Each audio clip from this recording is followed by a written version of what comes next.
CIL yarışmasına her sene giriyoruz. Geleneksel olarak yapılıyor. Çocuklarla birlikte katılıyoruz. Özellikle çocukların Peygamberimizi yakından tanımaları için üstünde duruyoruz. Çocuklarla birlikte müzakere edip beraber çalıştığımız için de faydası oluyor. Çocuklar buna yarışmaya girmek isteyen arkadaşımıza tavsiyem her sene girsinler. Bir sene kazanmadılar diye ümitlerini kaybetmesinler. Zamanla bir birikim oluşuyor. Ondan sonra kazanma şansları da artıyor. Ben buradan bu yarışmanın yapılmasında emeği geçen bütün arkadaşlardan, özellikle Peygamber Sevdalı Vakfı'ndan Allah razı olsun, teşekkür ediyoruz. Allah'a emanet olun. Çok mutluyum. Çok güzel bir duygu. Mutlu olmamın özellikle iki nedeni var.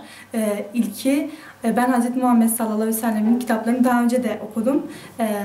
Böylelikle hani o bilgileri daha iyi pekiştirmiş oldum. İkincisi ise hani dereceye girdim. Türkiye ikisi oldu. Bunun için de ayrıca mutluyum.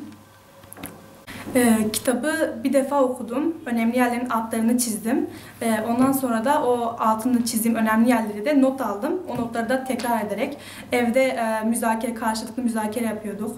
Babam soruyordu işte, ben cevaplıyordum. Bu şekilde. Emeği geçen herkesten Allah razı olsun. Özellikle Peygamber Sevdaları Vakfı'na teşekkür ediyoruz. Kitabı okuyacak arkadaşlarıma şimdi tavsiyem kitabı önce okusunlar ve önemli yerlerin altını çizsinler. Ondan sonra altın çizdikleri yerlerin de tekrarını yapsınlar.